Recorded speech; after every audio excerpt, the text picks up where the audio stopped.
muros cendrados, de estio, de equívoca clausura. Lá dentro, um fluxo voraz de sentimentos, um tecido de escamas, sangue escuro, lá, depois do muro. Criança, me debrucei sobre a tua cinzenta solidez e até hoje me queima a carne da cintura.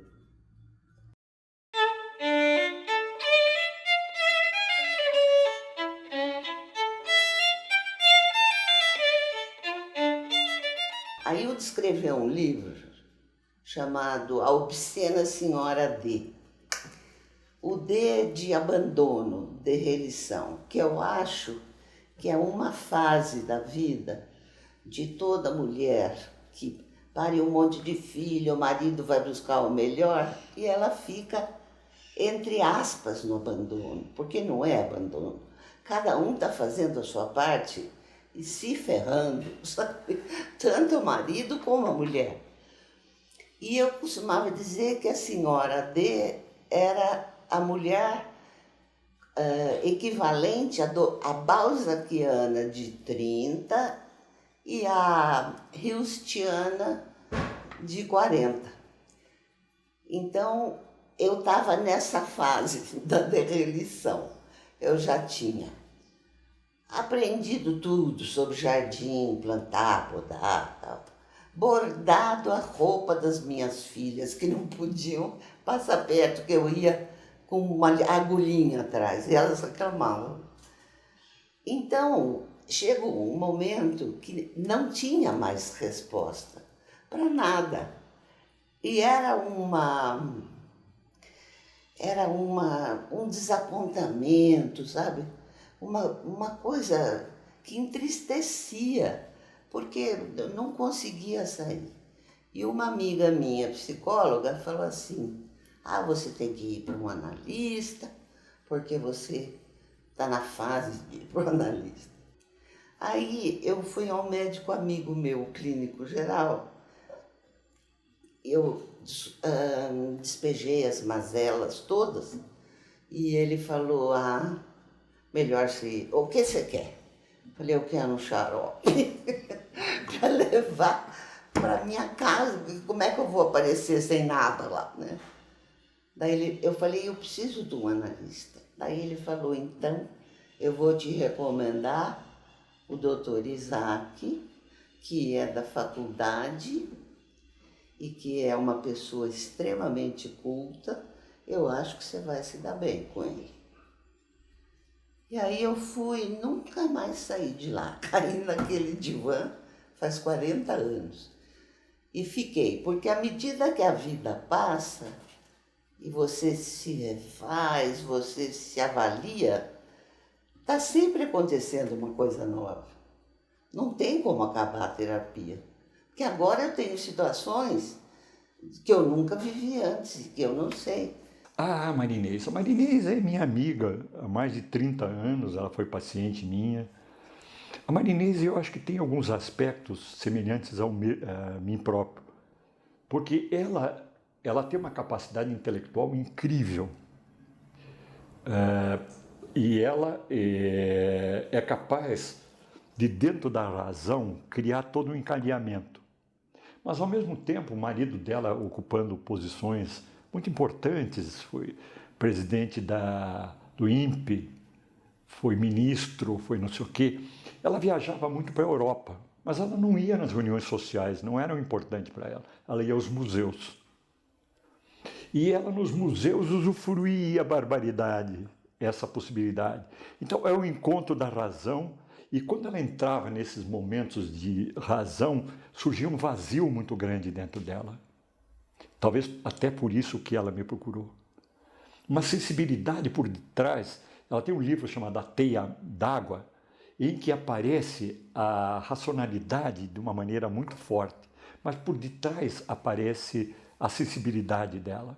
Eu sou campineiro, nasci aqui em Campinas, fiz aí o colégio que na época, né, era o melhor colégio que existia em Campinas, que é o Culto à Ciência, e depois eu fui para o ITA, em São José dos Campos, onde eu obtive o meu grau, tá certo, de engenheiro de eletrônica. Lá eu fiz o meu mestrado e depois eu fui para os Estados Unidos, no MIT, onde eu terminei o meu doutorado. Eu voltei aqui para o Brasil, eu vou ser bastante rápido.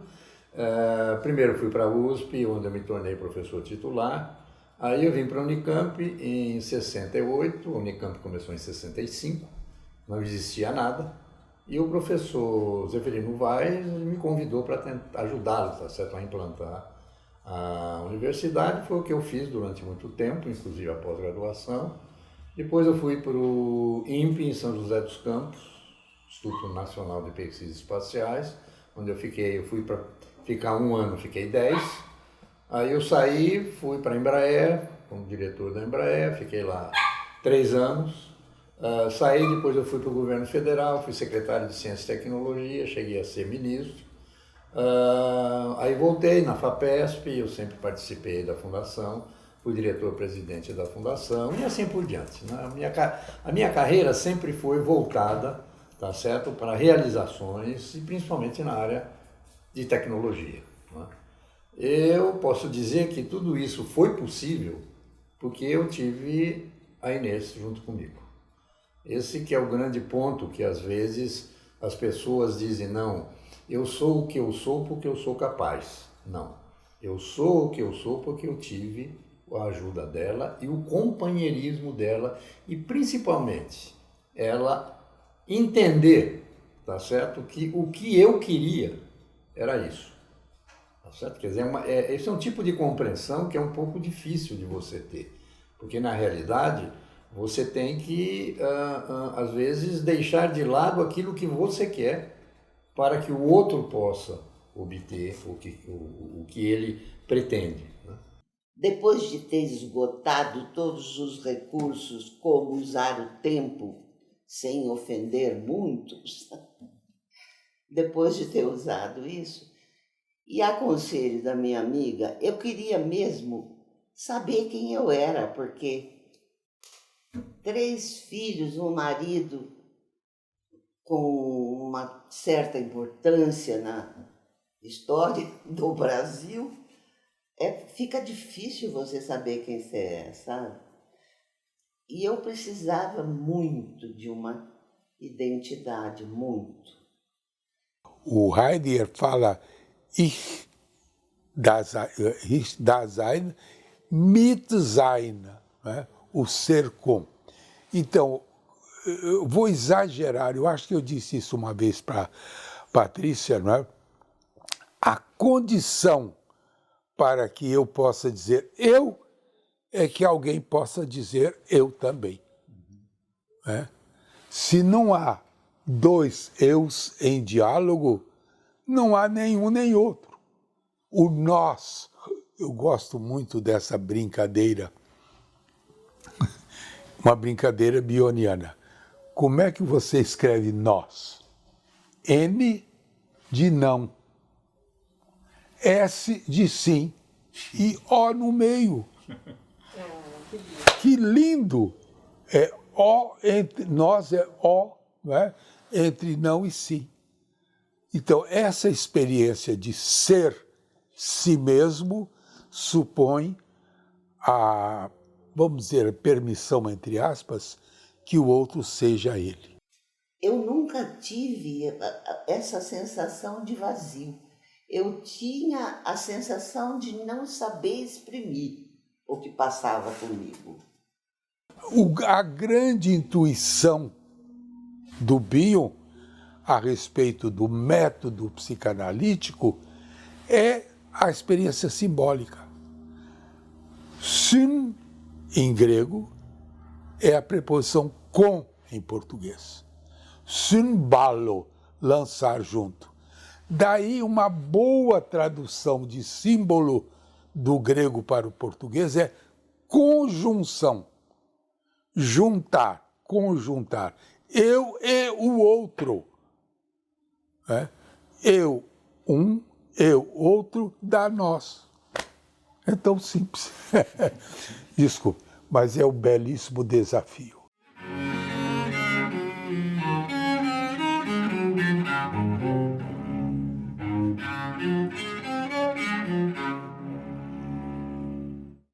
Já que não estava conseguindo falar, ele falou, por que você não faz alguma coisa? Aí eu falei, qualquer coisa. Ele falou, eu falei, ótimo. Peguei todas essas... Eu não vou chamar de lixo, porque não é. Essas coisas que as pessoas descartam, né? Tudo. Tem umas embalagens absolutamente preciosas, de um copo com 2 garfinhos, um garfo, uma faca de criança, faz um rosto, sabe? É impressionante. E eu passei a ver as coisas assim. Transformando. Se transformando. Na verdade, eu nunca consegui ser lúcida com a realidade, dizer, isto é a realidade. Eu tenho sempre um pouco de sonho e fantasia entremeando isso tudo, sabe? Eu acho que a arte é invenção, não é? É criação, é expansão da realidade, não é? É enxergar além do que é possível, não é? É saber que depois da montanha ainda existem coisas, não é? E a arte, eu acho que é uma forma de recriar o mundo. Porque a arte não é arte, ou pelo menos não deve ser, assim pensava o Paul Klee, eu também, né? Que a arte não deve ser uma reprodução da realidade, né? Mas a criação de uma outra realidade, independente e autônoma, que é a obra de arte. Eu acho, inclusive, não precisa ser uma reprodução do mundo visível, pode ser também uma reprodução assim de experiências, né, de sentimentos. Então a primeira coisa que eu fiz foi o vencedor e o perdedor naquela balança, em função de, primeiro, quem era o vencedor, que isso é muito fácil perceber, né? Os vencedores, e quem era o perdedor. E fiz o primeiro, o vencedor. Daí eu falei, mas tem que ter um perdedor. E depois eu descobri que os dois nos compõem. Há momentos que você perde e há momentos que você ganha. Então vai depender da própria vida, né? Como é. Eu representei isso. Um inteiro de metal seria o Steve Jobs, que é um winner para o mundo inteiro. De metal, morreu com câncer e tal, né? Horrível. E o perdedor são todos os orgânicos. Tanto que a escultura tinha muita planta, coisa viva, que não sobrevive para sempre. Ela pode até se reproduzir, mas ele não tem a resistência do metal, do dinheiro. E foi interessante porque o meu neto ganhou um brinquedo que tinha uma cabeça, um rosto perfeito. Não era uma cabeça inteira. E eu fui jogando coisas dentro dessa cabeça. Eu virei de ponta cabeça. Pelo pescoço, eu fui colocando transistor de aparelho eletrônico, tudo que eu tinha esquisito e que era bonitinho, uma molinha pequena, eu fui pondo lá dentro. E chamei de vencedor, só que ele não tinha nada. Mas ele tinha um coração de ouro do lado de fora, do ouro. E o perdedor não tem nada disso.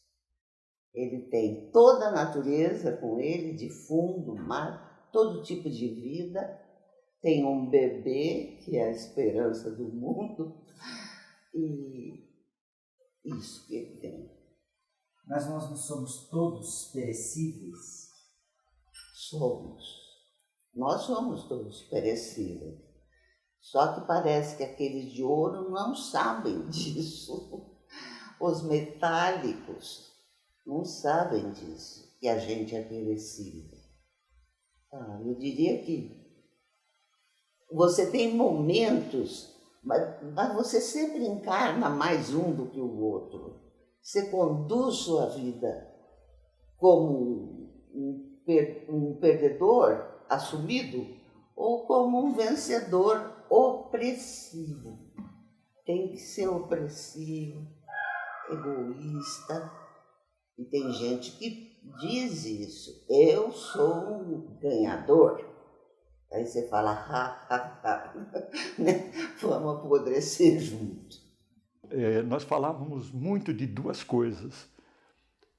O Winner e o Loser, que é uma das obras que ela fez. O Winner é um dos parentes meus que é muito lógico, muito racional, enriqueceu, etc., que eu até tenho inveja de vez em quando.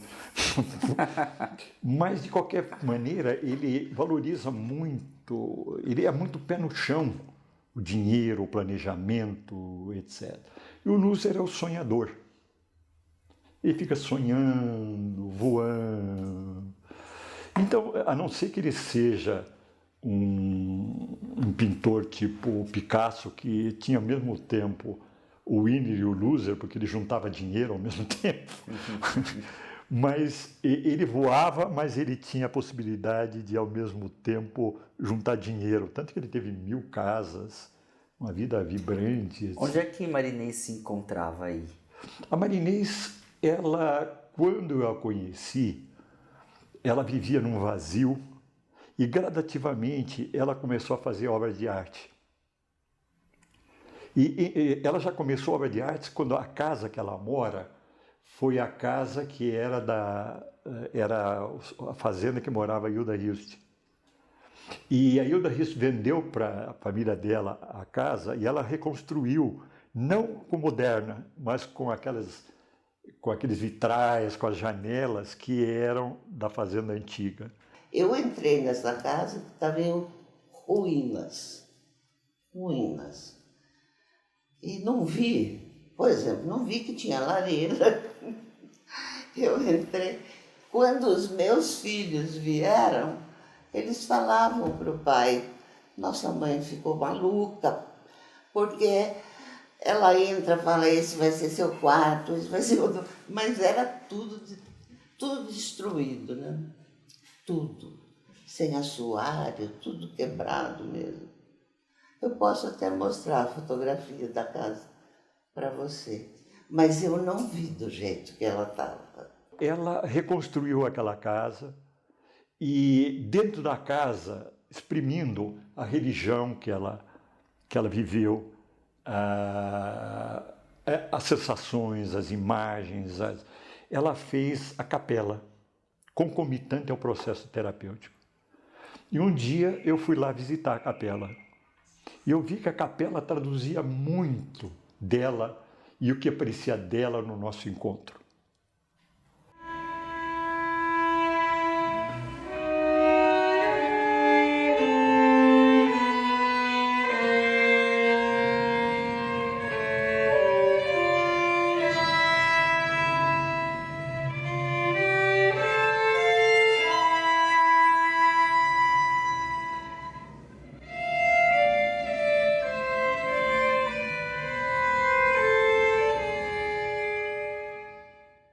A capela é um caso à parte.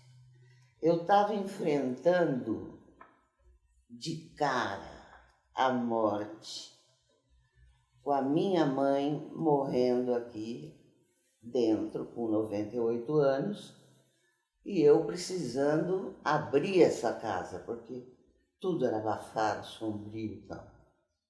E eu ficava com a mãe, garantindo o seguinte, pode ficar tranquila que eu não saio de perto de você. Você nunca vai ser mandada para um hospital sem saber onde você está, nunca. Eu vou junto. E isso dava uma tranquilidade para ela, tanto que ela brincava. Ela fazia graça, ela falava palavrão com 98 anos. Então eu comecei. A primeira coisa foi a porta, cheia de luz. para onde eu suponho que minha mãe fosse, com a vida linda que ela teve, e para onde eu pretendo ir um dia também, um lugar cheio de luz, se possível. Ela foi um jeito de encarar a morte, tanto que a figura da morte na capela é uma figura bonita. E não existe beleza na morte, né?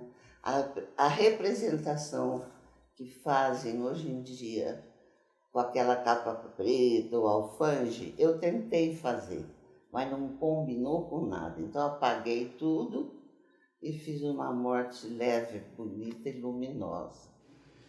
Foi difícil fazer, mas tem muito amor nela.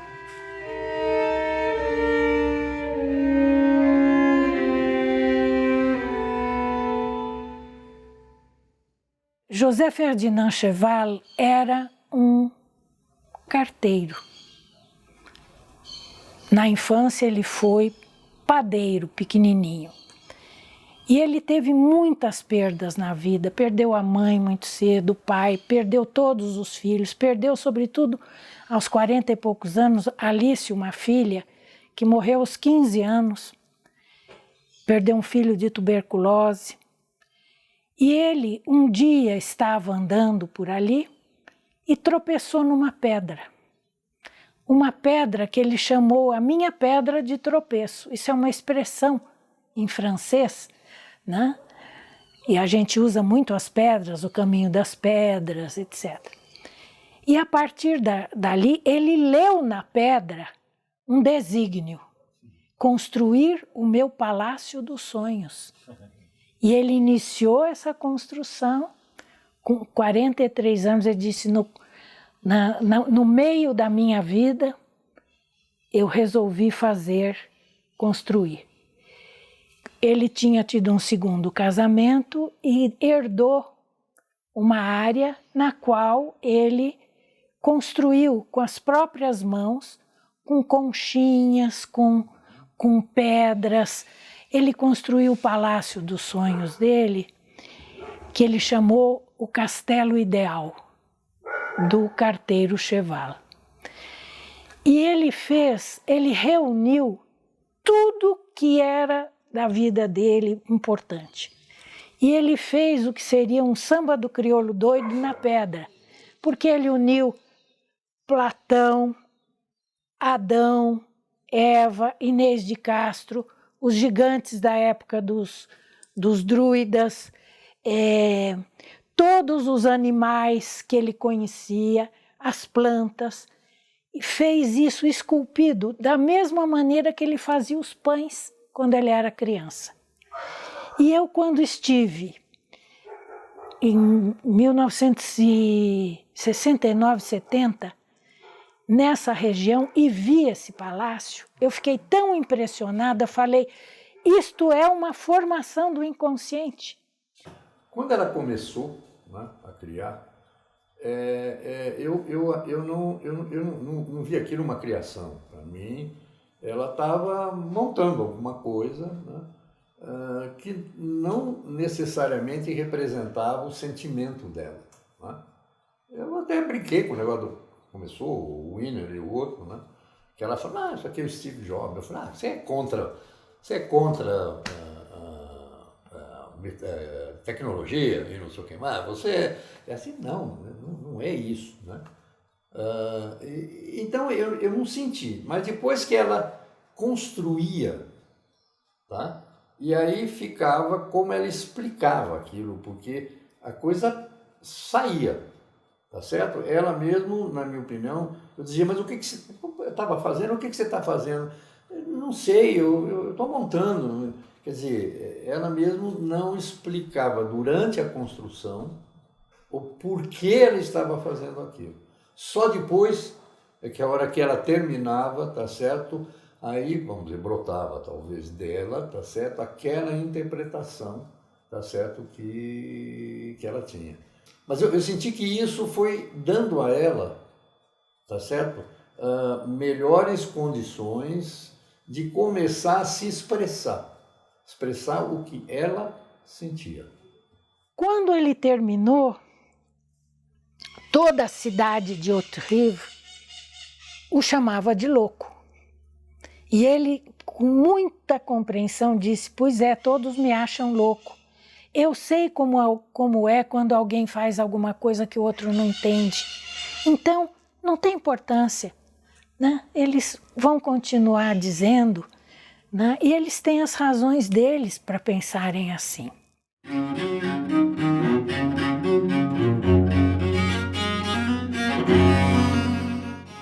Ouvinte, é esse desespero para conseguir. Você grita, você esperneia, ninguém te ouve, então você manda cartas. E tem no filme Vintere uma cena que a Patrícia associou lindamente, que é uma noite de inverno. Ela está num asilo de loucos, uma moça que amou muito, que deu tudo dela para um sujeito que não merecia nada, e teve um filho desse sujeito, e ela começa as cartas todas que ela mandava e que devolviam, ela começa a jogar nessa sala do asilo do hospital, que tinha umas aberturas, assim, tipo um vitrozão, e ela joga para alguém que passasse por ali cuidasse. Eu diria que retrata o desespero da falta de comunicação e de correspondência. A última coisa que eu coloquei nele foi a minha impressão digital na cabeça dela. Isso era uma busca desesperada por alguma identidade, sabe? Eu não sabia o que eu estava fazendo. De repente eu passei tinta e pã e preguei na cabeça dela. E achei uma identidade por alguns momentos. Olha, eu digo o seguinte, eu posso não saber quem eu sou, mas eu sei quem eu não sou. E isso eu encontrei na terapia. Então, a Marinês é de uma sensibilidade, não sei se foi isso que você me perguntou. Que ela é muito amável e é uma pessoa que tem um processo muito doloroso. Ela ajudou muita gente. É. Se tinha algum velho que não comia bem, ela descobria uma sopa que esse velho ia aceitar. Isso aconteceu com a mãe do reitor da Unicamp, aconteceu comigo, que eu acho que em determinadas situações ela me trazia alguma coisa, inclusive as obras dela, que era um tipo de alimento que me fazia renascer. A sessão de terapia não é uma coisa real para o mundo aqui de fora, né? É uma troca. Com ele foi bom por isso, porque passou a ser uma troca. Sem nenhum planejamento. A gente nunca falou vai fazer isso, fazer aquilo. Fazia, acontecia, né? Você acha que a obra construída ali é uma maneira de materializar uma coisa que... Uma teoria, né? É o jeito de... É uma linguagem que você não precisa explicar. Quando você olhar o Paulinho, você já olhou, não? Da pena dele. Tinha gente que tinha medo dele, né? À medida que, ao longo do processo de terapia analítica, apareciam questões intraduzíveis com as palavras, um trabalho fazia com que essa emoção, esse sentimento que não conseguia ser transmitido e avaliado, aparecesse naquilo que estava sendo feito. Então, a primeira questão foi o que é um vencedor e o que é um perdedor, que deram, que resultaram nesse trabalho do perdedor, o winner e o loser na balança. A grande surpresa foi descobrir isso dentro de mim. Ao invés de saber o que era um vencedor e um perdedor, eu descobri que existia um em mim, um que vencia e um que perdia. Então, acho que é o primeiro movimento interno, assim, com alguma tradução do que é, né? Depois veio Faces da Mente, vieram outros trabalhos. E este aqui é o que eu fiz agora por último. E este pretende ser a síntese, porque estou sempre falando a mesma coisa, desde o primeiro.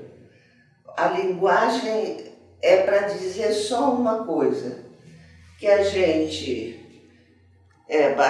vive, não fui eu que disse isso, basicamente em dois mundos, que a gente é esse complexo de físico e emocional, ou racional e emocional, e para o racional nós temos linguagem, para o emocional não, com palavras não. Independente de tudo, esse é o resumo, Paulinho, do que eu sei hoje, do que eu sou hoje.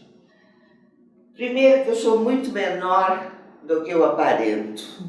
Chego a essa idade, se eu tivesse que falar 30 anos atrás, eu ia falar com todas as certezas, com todas as garantias, dando exemplo. O tempo me ensinou que as certezas são precárias, a vida me mostrou o quanto tudo é precário e transitório. E o quanto a gente chega, porque eu já estou com mais de 15 anos, o quanto você chega na maturidade da vida muito machucado. Porque o processo de viver é um processo de coisas que são coladas em você, da cultura, da civilização, e um arrancar disso, porque formam camadas tão grossas. Se você tocar o menino, ele é muito áspero, de tanto machucado. Ele tem casca de árvore, ele tem couro, ele tem um tecido escamoso do peixe que a gente foi um dia. Ele não tem pés, ele tem cascos. Porque se você tiver pés, não dá tempo de envelhecer. Você vai chegar sem pé na velhice. Tem que desenvolver um casco. Então, é esse complexo. E o que é que a gente faz? São dois universos, um interno e um externo. E eu acabei de ler uma frase linda de que o real é o que eu posso e o ideal é o que eu quero, o falso é o que eu quero.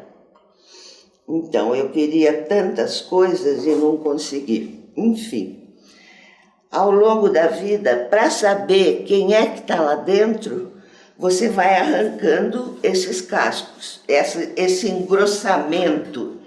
E o que sobra é carne viva. Carne viva. Para aguentar a caminhada, você é ferrado. Ele tem, ferraduras das quais ele se libertou. E de novo ele permanece muito machucado. O couro que recobre, às vezes é de réptil, às vezes não, é de outro animal. Então, o Paulinho, para poder saber, afinal, quem é o Paulinho, ele tem que arrancar isso tudo. E é um processo dolorosíssimo. A obra O Paulinho, da Marinês, como é que surgiu o nome? A obra Paulinho, o título surgiu daquela música, Paulinho sem pau é linho, Paulinho sem linha é pau, tirando o pau do Paulinho, Paulinho fica sem pau, zabumba, zabumba, 3 pau na tua bunda. Bom, eu tinha vivenciado uma posição, eu troco experiências dependendo do paciente com experiência. Eu tinha vivido uma experiência muito interessante naquela época, que as portas para eu estudar ayahuasca estavam abertas para mim, estavam totalmente abertas, mas a expectativa que eles tinham é que eu aplicasse a ciência para estudar, para ver se a ayahuasca podia ser usada em depressão. Eu não estava interessado nisso. E aí eu tinha um dos residentes, um artista, ele é artista também, toca um instrumento musical, que eu tinha esperança que ele tocasse a obra com a ayahuasca, porque ao mesmo tempo ele era cientista. Eu já tinha uma certa idade, estava numa fase da carreira em que eu não estava mais com vontade de fazer aquilo. E o Paulinho chegou aí numa das sessões aqui em Mauá comigo, que foi uma das sessões mais fantásticas que eu me lembro. Por exemplo, estava eu e um colega do Conselho Federal de Entorpecente, do qual eu fazia parte, e o que eu me lembro é que nós estávamos caminhando assim numa estrada, sob efeito da ayahuasca, e tinha uns pinheiros, assim, e de repente eu comecei a ver uns camelos subindo no pinheiro, né? E ele ao mesmo tempo viu os camelos descendo, e quebramos o maior pau para ver se era subindo ou descendo. Bom, mas eu convidei o Paulinho para ir lá, e a minha expectativa era que ele continuasse. Então, a Marinês, uma sensibilidade que nunca tinha vindo à tona. Eu esperando que essa sensibilidade, através do uso da ayahuasca, pudesse ser melhor estudada, inclusive pela ciência. Então, dentro disso tudo, apareceu algo que partiu, e a sensibilidade que pôde ser exprimida a partir daí. O sangue, o vermelho, as feridas que vão ficando dentro da gente com as decepções que a gente vai tendo na vida. Quando a sensibilidade da gente, a gente tenta cruzar com o outro e não consegue. Então você tira o pau do Paulinho. Bom, então você vai sendo impregnado da cultura, da natureza, os dois mundos, e você não está nem de frente nem de costa. Você tem um lado olhando para o outro e os dois choram, porque a vida é um ralador tremendo para se aguentar emocionalmente, só com casco e chorando muito. Mas tem todas as sinapses feitas aí, ó, de pensamentos. Deixa eu mostrar para o doutor Isaac. De pensamento, está cheio de sinapse, mas tem casca na sinapse também, né? E essa parte de trás é que eu considero a mais ilustrativa, porque o que tem nela? Num primeiro plano tem uma escultura africana, a fotografia de uma escultura africana chamada A Família, onde as pessoas são tão ligadas que o braço de um vira o braço do outro, é todo mundo formando uma coisa só. E são os pais, os filhos, quem sabe os netos. Também tem um animal na gente, o macaco, da onde a gente teria vindo. Ainda assim também tem toda a parte de religião, que eu tentei ilustrar com a Capela Sistina, que é uma obra, é um grito do Michelangelo, com a cena do juízo final. E tem um que me agrada muito, sempre me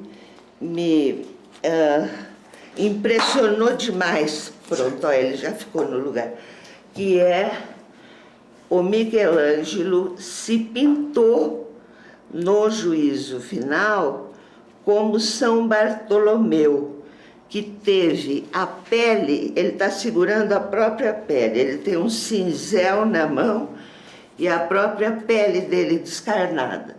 Para pintar aquilo, ele teve que arrancar a própria pele. Então está aqui a dor do Michelangelo, que sempre me tocou muito. Por que isso está nas costas? Porque essa parte a gente não consegue descascar. Qual parte? A parte da família, da religião e do animal que existe em nós. São os mais difíceis de você descarnar. Esses ficam impregnados de uma forma e localizados num lugar que você não tira. Eu falo até hoje, com a idade que eu tô, de uma mãe que foi marcante, de um pai, lembro cada frase, dos meus filhos, do meu marido, do meu casamento. Então, acho que essa parte da família, para você olhar e descarnar e saber o que tem lá atrás, é praticamente impossível. Algumas coisas têm uma novidade, ou tem uma angústia, ou tem um espanto, porque a arte não tem a ver com o belo apenas. Ela tem a ver com este impacto que ela causa no outro. E às vezes é de terror, às vezes é de provocação, às vezes é de balsâmico. Eu diria que o Paulinho é o resumo de tudo, da grande dor que é estar vivo, sentir a dor da vida, porque dói, e não desistir. Paulinho sou eu hoje, com discernimento, mas tentando permanecer viva, que é muito difícil.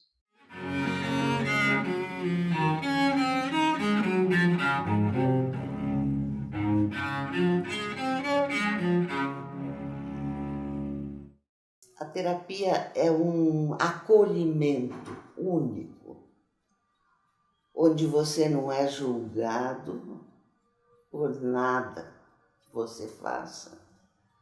E é um lugar onde, nesse mundo todo cheio de normas, onde as normas podem ficar do lado de fora. Ninguém vai ter um estranhamento de você não ser igual a todo mundo, ou de você se sentir mal de não ser. É porque às vezes a gente quer enturmar, mas não dá. Eu percebi o seguinte, ela foi de uma certa forma evoluindo no sentido, isso antes da terapia, no sentido de se tornar mais quieta, mais pensativa, mais, talvez isso, né? Retraída, né? Mas eu senti que à medida que ela foi progredindo na terapia, o que ocorreu? Ela passou a se conhecer muito mais do que ela se conhecia. O que eles têm de extraordinário, eu fui descobrindo devagar, é que pela primeira vez eu podia confiar completamente. Não tinha censura para falar. Qualquer coisa que falasse não era pecado, não era medonho, não obrigava a nenhum castigo. E também ter percebido que eles têm uma postura diferente com relação à terapia. Eles não excluem ninguém, porque eles acham, pelo menos foi o que eu percebi, que toda pessoa precisa de uma linguagem para pôr para fora aquilo que incomoda. Se ele não tem aquela linguagem, eles ficam até ele descobrir qual é a dele. E eu acho que o desenho, a pintura que o Isaac e a Patrícia usam para chegar a isso é um valor como eu nunca vi ninguém mais. Ninguém mais se predispõe. A Patrícia ficava estudando flauta para poder ter um diálogo com uma criança dita autista, né? Então eles não rotulam ninguém, eles buscam a linguagem. E isso me fez admirar muito a cultura e a competência dele, né? Eu aprecio muito o Isaac, não só como pessoa, como cientista, que ele sempre foi, como professor. Eu considero ele uma pessoa privilegiada, sabe? Obviamente a minha vida sempre foi uma vida ligada à universidade, né? Aqui na Unicamp, na USP, etc. E eu sempre senti nele uma vontade, quer dizer, uma necessidade de conhecer, buscando soluções, buscando explicações. Eu vejo, no caso, né, na terapia que ocorreu com a Inês, tá certo, dela expressar o sentimento dela através das obras, eu vejo que isso sempre é uma procura que os dois têm. Qual é a linguagem, tá certo? Quer dizer, o que faz? Desculpem, eu vou falar isso, eu não sou dono da verdade, não. Mas o que faz hoje a maioria dos psiquiatras? Remédio. Tá? Você chegou lá com não sei o quê? Remédio. Tá certo? Não é o que o Isaac faz. O que eu quero dizer é que, da minha infinita gratidão pelo Isaac e depois com a Patrícia, pela companhia que eles fizeram, pelo acolhimento que eles me deram e pelo resgate que aconteceu ao longo de 40 anos de terapia, do gostar de fazer parte do mundo, gostar de me sentir viva, porque eu tinha essa capacidade de ficar um balãozinho sem tocar no chão nunca. E ele me ensinou a aterrissar sem machucar muito. Então eu tenho uma gratidão enorme por eles, além de uma imensa admiração. E a Patrícia eu admiro muito, porque ela tem uma capacidade de amar gigantesca. A Maria Inês, ela, além de uma paciente especialíssima, ela é, para mim, uma amiga preciosa.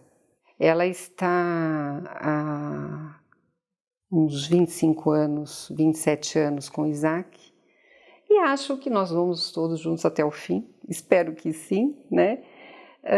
E nesse sentido, para mim, ela é um símbolo de esperança, porque é uma pessoa com capacidade de crescer, e sempre tem o que crescer, né? Coisa que às vezes a gente não encontra nessas pessoas, assim, nesses pacientes mais comuns, que vêm, melhoram um pouquinho, eles têm coisas muito objetivas para resolver. Enfim, você não consegue concluir um processo, você não consegue muitas vezes se aprofundar, não consegue criar um vínculo, né? Mas eu observo que esses poucos pacientes, como Maria Inês, Egas Francisco, que são excepcionais, mas nós temos outros pacientes que também estão... Eu tenho pacientes que estão comigo há 15 anos, 16 anos, 13 anos, 9 anos. Eu percebo uma felicidade a mais nessas pessoas, no sentido delas serem capazes de um vínculo que vai além, sabe? Então, a Maria Inês é esse símbolo de esperança, de que é possível algo a mais. Acho que existe uma confiança tão grande entre nós que ela me designou Paulinho e outras obras dela para que eu possa fazer o que eu quiser, cuidar, enfim. E a partir do Paulinho, ela me possibilitou criar outras coisas em cima do Paulinho, como, por exemplo, a Terezinha e outros trabalhos. Ela abriu a casa dela num período que eu estava dando aula, um curso de arte e psicanálise, E eu pude levar os meus alunos para conhecer a capela com toda a explicação de todo o processo por ela mesma. E ela recebeu muito bem. Ela chegou a elaborar um manualzinho, sabe, de visita. Olha a dedicação dela, né? Essa é a casa dela, né? Toda a reforma da casa. Então, é uma casa com história e também sobre a capela. Eu sou muito grata a Maria Inês por ela existir nas nossas vidas. O Nelson, com quem eu vivi uma vida inteira. Posso te garantir que a vida inteira ainda foi pouco. E eu vou dizer que ela não foi a minha paixão nunca. Ela foi o meu grande amor. O artista tem espírito nos olhos para ver o que só ele vê quando olha o que todo mundo olha. Paulinho sem vinho É pau, Paulinho sem pau, é linho, tirando o pau do Paulinho. Paulinho fica sem pau. Zabumba, 3 pau na tua bunda que a gente leva na vida. Como eu disse, eu vivia muito tempo fora, né? Aliás, até ela brinca que nós conseguimos continuar até hoje porque eu viajava muito, né? E como ela teve um contato íntimo com a Hilda Hilst, me contar algumas fofoquinhas. Por favor, Isaac, por favor, querida, continue nesse caminho, tá certo? Privilegiadas são as pessoas que forem colocadas, tá certo, sob os seus cuidados.